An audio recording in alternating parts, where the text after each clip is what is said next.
I'm not seeing any levels here. There we go. Okay, Jacqueline Fernandez here at the Alert Center. Thanks for joining me today for this scam school. So this is not something that intuitively comes to us, I would argue. So most of the time when we think of scams and people targeting people to be a victim of scams, we think of old people, but this is definitely not the case. So to tell us a little bit more about this, we are going to turn the dial over to Tristan Gomes with the Better Business Bureau here in a second, just to talk to him a little bit more about these most recent scams that are affecting young people. So Tristan, thank you so much for joining us today.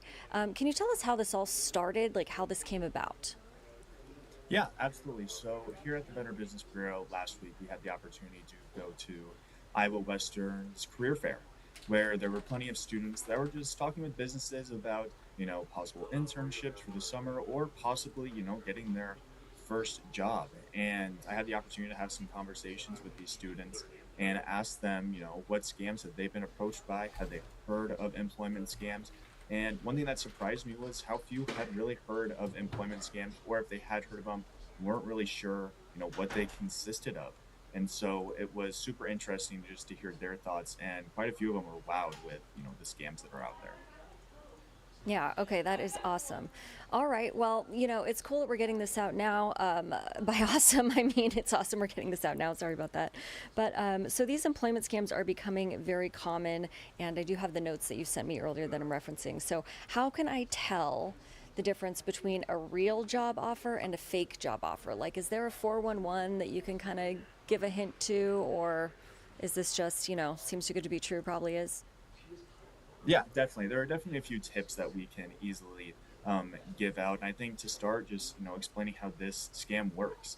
Typically, a scammer will contact someone about a job via email or text or social media, and of course, they offer great pay, flexible work, or remote work, and everything sounds great. And then once the victim is hired, the scammer will ask for their personal information, their social security number, and then their banking information for direct deposit. Right. And one thing to be aware of is no company is going to ask for that information early in the hiring process. That's just not how it works. And if you do get a job without an interview and they just say, yeah, we believe in you, here's $30 an hour, we want you here. Legitimate companies aren't going to do that. They want to make sure that you fit their culture and also how to do the job that they're hiring for. So those are just a few things that can help, differentiate a real job and one of these scam jobs. Yeah, got it. That is great to note as well. So I do want to head out to this quote graphic that we made. Kind of just, you may be asking yourself, so why are college students especially vulnerable? Can you answer that for us real quick, Tristan? Yeah, when it comes to college students, I think they're so vulnerable because it's hard to get a job nowadays. The job market is really tough. AI is taking over a little bit, and so they're targeting college students because they are searching for jobs. They're trying to get out in the workforce, and most college students, like myself, I didn't have a great idea of how the hiring process really worked, how the interview process really worked. And so if someone came to me and said, "Yeah, we're offering great pay, remote work, and we believe in you, we don't even have to interview," at first I would go, okay, that's great, like I'm looking for a job, this is perfect. And so that's typically why these college students are so vulnerable, is just because there's so much unknown out there and we don't know, how it really works. Right. If you've never experienced it before, it's not your fault, but this is at least giving them a heads up to what they should be learning about as they go, I guess. So, anything else that you wanted to add, Tristan, today? Yeah, absolutely. Just a few things. When it comes to these types of scams, like anything, research the company. If you're a little weary about it, try to find someone that does work at that company currently and just ask them, is this a job that you guys are hiring for right now? I think that's super important. And then never rush. These companies might say something, if they are scams, might say something like, oh, we're going to go with the next candidate if you don't accept this offer in the next day. Companies aren't going to work that way. They want you, the real ones want you to work for them if you can bring value, and they'll do that through an interview. And if you do get approached by one of these scams, please report it to BBB Scam Tracker so you could help someone else.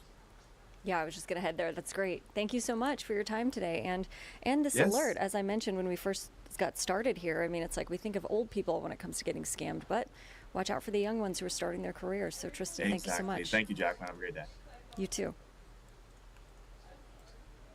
All right, so just as a consumer reminder for you, the resources that are available, you can head to bbb.org.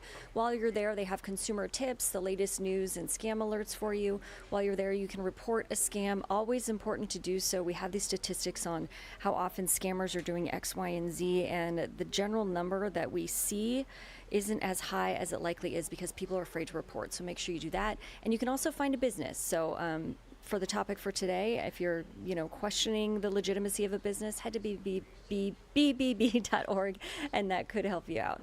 Well, in the interim, just want to say thanks so much for joining us at the Alert Center. We'll see you at 3 p.m. with our Dave Savalinsky. Have a good day.